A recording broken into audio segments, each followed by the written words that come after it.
The skies over Brunswick, Georgia hung perpetually grey that autumn of 1826, as if the heavens themselves refused to shed light on what transpired behind the weathered walls of the Hargrove Children's Home. The seaside orphanage stood like a forgotten sentinel on the edge of marshland, its windows reflecting nothing but emptiness to those few travelers who passed by. Records show that between 1824 and 1827, 63 orphaned children were housed within its walls. 37 of them would never leave. What happened within the Hargrove home remained buried for nearly a century, sealed away in county records marked simply as administrative complications. It wasn't until 1923 that a young historian discovered a collection of sealed documents in the basement of Brunswick's municipal building. Letters, reports, and most disturbingly, dozens of children's drawings, all bearing the same unsettling figure. The discovery was quickly suppressed by local authorities. The documents transferred to state archives under restricted access for public welfare concerns. You might think this is just another tale of supernatural hauntings, of ghostly apparitions tormenting vulnerable children. Perhaps you'd prefer that comfortable fiction. But the truth behind the Hargrove Children's Home isn't about spirits or demons. It's about what humans are capable of when curiosity abandons morality, when science becomes untethered from compassion. The mind of a child is a canvas awaiting instruction, wrote Dr. Elliot Hargrove in his private journal, never intended for public scrutiny. And I intend to be the hand that guides the brush. What followed that seemingly benevolent statement would challenge the very foundations of what we understand about childhood development, memory, and the frightening malleability of young minds. Brunswick in the 1820s was expanding with America's growing maritime trade. Its harbor bustling with ships carrying cotton, timber, and occasionally, children left orphaned by the sea or disease. The town's prosperity stood in stark contrast to its inadequate social institutions. The Hargrove Children's Home emerged as a supposed blessing, a three-story colonial structure with dormitories, classrooms, and extensive grounds for recreation, all funded by the mysterious Dr. Elliot Hargrove, who had returned from Edinburgh with revolutionary ideas about childhood education. The townspeople initially welcomed Hargrove's institution. A respected physician with connections to European universities, he spoke eloquently about rescuing young minds from the prison of ignorance. His wife, Constance, a quiet woman who rarely engaged with the community, managed the daily operations, while Dr. Hargrove focused on what he called his developmental research. The staff consisted primarily of 4 assistants, young medical students who'd followed Hargrove from Edinburgh, and local women who served as caretakers, cooks, and cleaners. What few questioned was why a man of Hargrove's standing would isolate himself in coastal Georgia, or why his facility required such extensive basement levels, or why children were rarely seen outside after their initial arrival. The town's gratitude for having the orphan problem solved outweighed any curiosity about the methods employed behind those walls. Sarah Miller, the daughter of a fisherman whose cottage overlooked the marsh path leading to the orphanage, was 12 when she first noticed something odd. Walking home from her grandmother's house one evening, she spotted a small figure moving through the tall grass. It was a boy, no older than 7, his nightclothes soaked with marsh water, clutching something to his chest. "Are you lost?" Sarah called out. The boy turned, his eyes reflecting the moonlight with an eerie vacancy. Without speaking, he extended his hand, offering what appeared to be a piece of paper. Sarah took it hesitantly, but before she could speak again, one of Dr. Hargrove's assistants emerged from the darkness. "There you are, Timothy," the man said smoothly, placing a firm hand on the boy's shoulder. "Sleepwalking again, I see." He nodded politely to Sarah. "Thank you for stopping him, miss. His condition requires special care." Sarah watched them disappear into the mist, the boy never resisting, never speaking. It wasn't until she reached home that she examined the paper, a drawing rendered in charcoal. A tall, thin figure with elongated limbs and a featureless face except for a wide, grinning mouth. Behind it stood what appeared to be a doorway from which only darkness emerged. She showed the drawing to her father, who dismissed it as children's nonsense. But that night, Sarah couldn't sleep. It wasn't the figure itself that disturbed her most, it was the precision of the lines, the unnatural steadiness of the hand that had created it. No child of 7 should draw with such mechanical certainty. The following Sunday, Reverend Thomas mentioned during his sermon that the Hargrove home had requested additional prayers for their children who were suffering from nervous agitation and night terrors, a common affliction among orphans, he assured the congregation. Sarah noticed Mrs. Hargrove sitting alone in the back pew, her hands trembling slightly as she clutched her prayer book. After the service, Sarah approached Mrs. Hargrove and mentioned meeting Timothy. The woman's face drained of color. "There is no Timothy at our home," she whispered, her eyes darting nervously toward the church doors.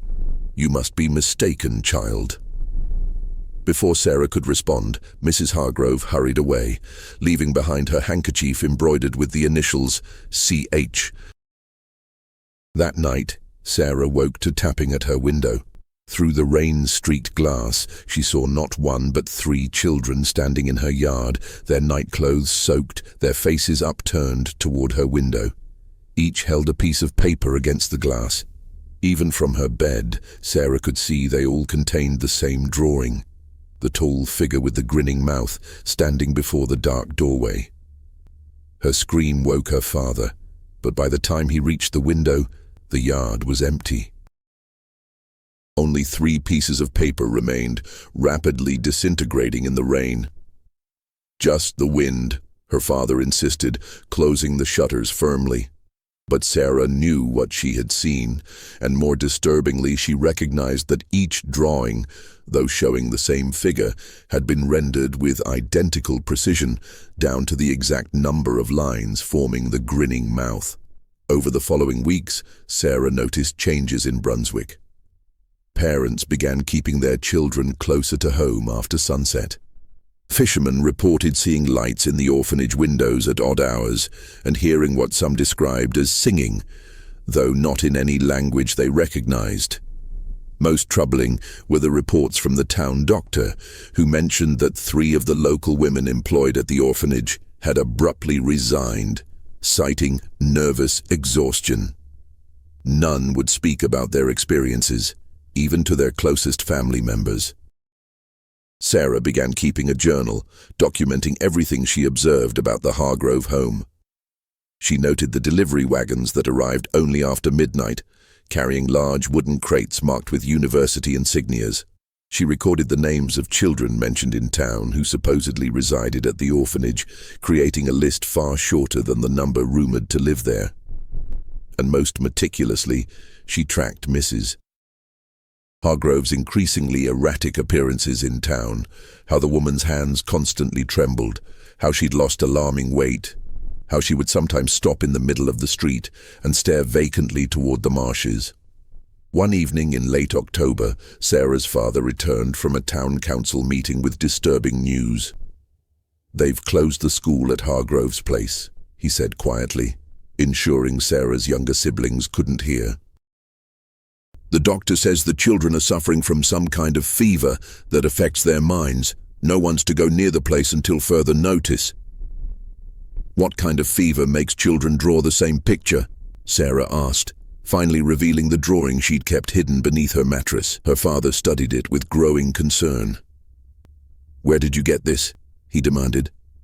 "From Timothy," Sarah replied. "The boy they said doesn't exist." The next morning, Sarah's father visited the town magistrate, drawing in hand. By afternoon, a small delegation including the magistrate, the town doctor, and 2 deputies approached the orphanage gates, requesting to inspect the conditions inside. Dr. Hargrove met them at the entrance, impeccably dressed and composed. "Of course, we've nothing to hide," he assured them, leading the men through spotless hallways where subdued children sat at desks, reciting lessons in perfect unison. The fever has largely passed, though we're maintaining precautions. The children's education continues uninterrupted. The delegation noted nothing overtly concerning, though the town doctor remarked privately about the children's unusual pallor and their identical, unwavering posture. When questioned about a Timothy matching Sarah's description, Dr. Hargrove presented his meticulous records. No such child had ever been registered at the home. Perhaps the Miller girl encountered one of the local children, he suggested smoothly, or perhaps it was merely a dream. Young minds are so impressionable. The men departed, largely satisfied. Only the magistrate Samuel Cooper remained troubled. That evening he visited the Miller home, questioning Sarah extensively about what she'd seen. He was particularly interested in the drawing. "Have you shown this to anyone else?" he asked. "Only father," Sarah replied. "But there are others. The children brought more to my window." Cooper's expression darkened. "Keep this hidden," he instructed. "And should you see any more of these children, do not approach them. Come directly to me." That night, while her family slept, Sarah noticed a flicker of light moving through the marsh. Slipping out through the kitchen door, she followed the distant lantern light, careful to remain hidden in the tall grass. The light led not to the orphanage's main entrance, but to a smaller structure behind it.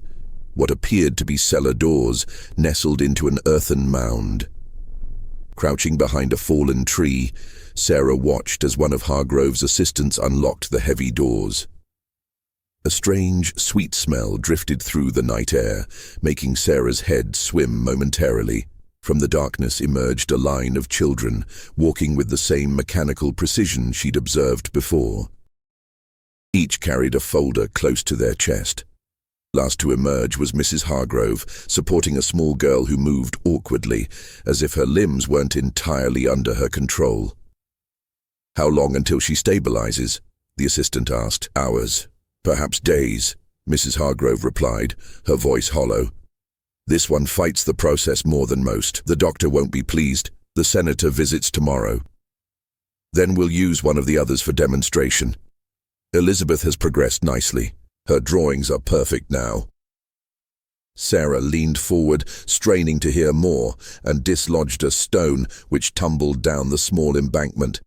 The assistant whirled, raising his lantern. "Who's there?" Sarah ran, her heart pounding in her ears. She didn't stop until she reached her home, slipping back inside and bolting the door behind her. Through the window, she could see distant lantern light moving systematically through the marsh, searching. The next morning, Magistrate Cooper arrived at the Miller house, his expression grave. "I've received disturbing information," he told Sarah's father. "One of the women who worked at the orphanage has finally spoken. She claims Dr. Hargrove is conducting some form of experiment on the children, something involving their dreams and memories." Sarah's father glanced at his daughter. Sarah believed she saw children from the orphanage. They brought her drawings. Cooper nodded grimly. "The woman mentioned drawings, said all the children produced the same image after their treatments in the basement laboratory. What are they doing to them?" Sarah asked. "Something with chemicals, apparently. The woman couldn't explain it fully. Said Hargrove calls it memory architecture. But she was clear about one thing. The children who complete the full course of treatment are never the same afterward." A decision was made. Cooper would request a formal inspection from the state authorities in Savannah. Until then, they would monitor the orphanage discreetly. Sarah's father forbade her from going anywhere near the building. But that night, Sarah woke to find Mrs. Hargrove standing at the foot of her bed, her face streaked with tears. "You've seen them," she whispered. "You know what?" Sarah asked, pressing herself against the headboard. "What he's doing to them, rebuilding their minds, creating perfect vessels." Mrs. Hargrove's hands trembled as she placed a journal on Sarah's bed. "It has to stop, but I can't." She broke off, glancing toward the window. "They're coming. They know I've left." "Who's coming?" "The children, the ones he's finished." Mrs. Hargrove moved toward the door. "Don't let them touch you." Don't look into their eyes, and whatever you do, don't let them show you their drawings." She slipped from the room, leaving the journal behind. Sarah heard the front door open and close. Rushing to the window, she saw Mrs. Hargrove hurrying toward the marsh, her white nightgown ghostly in the moonlight. From the opposite direction came the children, at least a dozen, moving with that same unsettling precision, each carrying something in their hands. They surrounded Mrs. Hargrove like a closing fist. Sarah couldn't hear what was said, but she saw Mrs. Hargrove sink to her knees. One by one, the children showed her their drawings. By the third one, Mrs. Hargrove had stopped moving entirely. When they helped her to her feet, her movements had taken on the same mechanical quality as theirs. Together, they walked back toward the orphanage, vanishing into the night mist. The journal left by Mrs. Hargrove revealed horrors beyond Sarah's comprehension. In elegant, increasingly frantic handwriting, Constance Hargrove documented her husband's obsession with what he called the architecture of childhood memory. Trained in both medicine and chemistry, Dr. Hargrove had developed a compound he believed could dissolve the barriers between conscious thought and deeper mental structures. Eliot speaks of templates, one entry read. He believes the human mind naturally contains certain patterns, doorways, as he calls them, that can be accessed and modified. He claims to have seen one such doorway in his own research and has created an image of it. The figure standing before it is what he calls the gatekeeper. The entries described how Dr. Hargrove initially tested his theories on adults, university colleagues who volunteered, believing they were participating in dream research. The results proved disastrous. "The adult mind resists reconstruction," Constance wrote, their personalities fragmented. Some never recovered. This failure led Hargrove to a more vulnerable population. Orphaned children whose disappearance would raise few questions. The Hargrove home was never intended as a charitable endeavor, but as a controlled environment for his experiments. "He begins with small doses in their evening tea," Constance wrote, then increases the concentration until they start reporting the dreams. Always the same dream of a tall figure leading them toward a door. That's when the drawing exercises begin. Eliot makes them reproduce the figure exactly as he first envisioned it. Those who can't are given higher doses until they comply.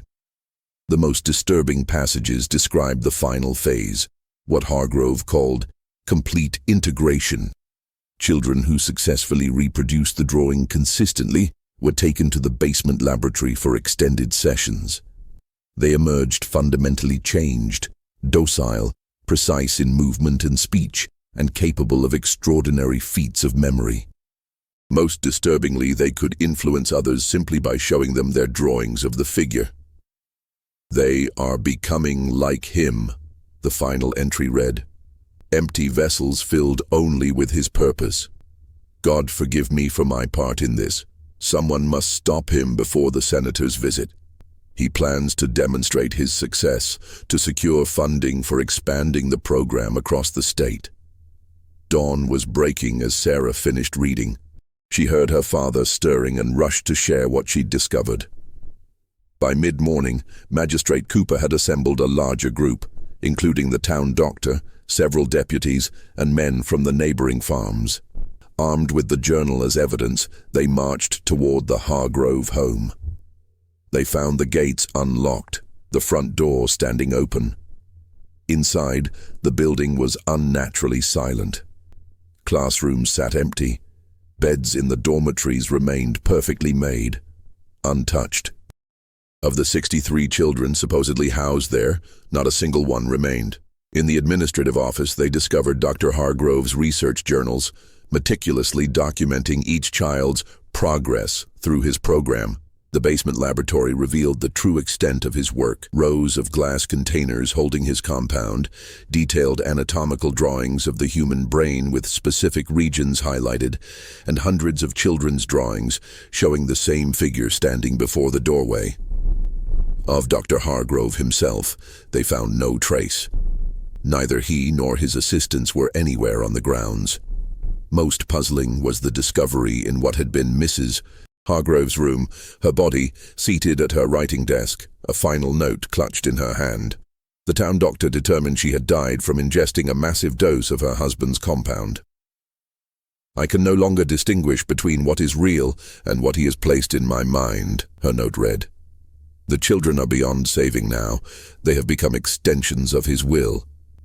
I fear what he intends for them. The figure in the doorway is not just a drawing. It is something he found, or something that found him." The search extended throughout Brunswick and the surrounding areas. Boats patrolled the coastline, men combed the marshlands. No trace of Dr. Hargrove or the children was ever found. The most disturbing theory, one supported by shipping records discovered later, suggested they had boarded a vessel bound for Europe, where Hargrove had maintained connections with certain scientific societies operating beyond the reach of conventional ethics. The Hargrove home was sealed by state authorities. The official report cited a fever of unknown origin as the cause of the tragedy, recommending the building's demolition for public health concerns. The story might have ended there, buried beneath bureaucratic obfuscation, had Sarah not preserved both Constance's journal and the original drawing given to her by the boy called Timothy. Years later, as a young woman studying at a women's college in Boston, Sarah provided these materials to a professor of psychology interested in early childhood development. The professor's subsequent investigation uncovered disturbing patterns, similar cases in Edinburgh, Vienna, and Paris, where children exhibited identical behavioral changes and produced the same drawing of the figure before the doorway. Most alarming was the professor's discovery that in each location, a student or colleague of Dr. Hargrove had established an orphanage or school. Each institution operated briefly before closing under mysterious circumstances. Each left behind children forever changed, if they were found at all. Sarah Miller never returned to Brunswick. She dedicated her life to documenting cases of experimental psychology conducted without ethical constraints, becoming one of the earliest advocates for children's protection laws. Her writings never directly mentioned the figure in the drawing, though she kept the original locked away until her death in 1891. In her final scholarly paper, published posthumously, she wrote only, "The most dangerous doorways are not those forced upon us from without, but those that exist naturally within the architecture of the human mind, portals waiting to be discovered by those with the knowledge to find them and the arrogance to believe they should be opened." The Hargrove home's foundation stones were eventually cleared, the land reclaimed by marsh grasses and salt air. Few in Brunswick would speak of what had happened there, though for decades afterward, local children were strictly forbidden from drawing or painting without adult supervision. Parents would immediately destroy any artwork that contained a tall, thin figure or anything resembling a doorway. Even today, in certain rural Georgia communities, there persists a folk belief that one should never show children the same drawing 3 times in succession, especially not before sleep. They say it opens something in the mind that was never meant to be opened, something that waits patiently behind a door that, once unlocked, can never truly be closed again. In 1923, when those sealed records were briefly discovered in Brunswick's municipal building, the young historian reported one detail often omitted from official accounts. Among the dozens of identical drawings was a single sheet that differed slightly from the rest. In this variation, the doorway behind the figure stood ajar, and just visible within that crack was the suggestion of something emerging, something with many hands, reaching outward. Before the historian could document this anomaly, the records were confiscated by state authorities and sealed once more, this time in an archive requiring special clearance to access. The official position maintains that the Hargrove incident was merely an example of unethical medical experimentation in an era before proper regulations. A tragic but isolated case of scientific ambition outpacing moral constraint. They insist that the drawings were simply the result of suggestion and drugged manipulation of impressionable minds.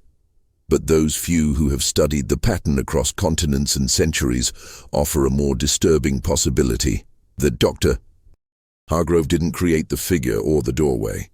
He merely found a way to make others see what he had discovered, a pre-existing structure within the human mind, a template older than civilization itself, not a product of imagination, but a glimpse of something waiting patiently just beyond perception, something that, once seen, never stops watching in return.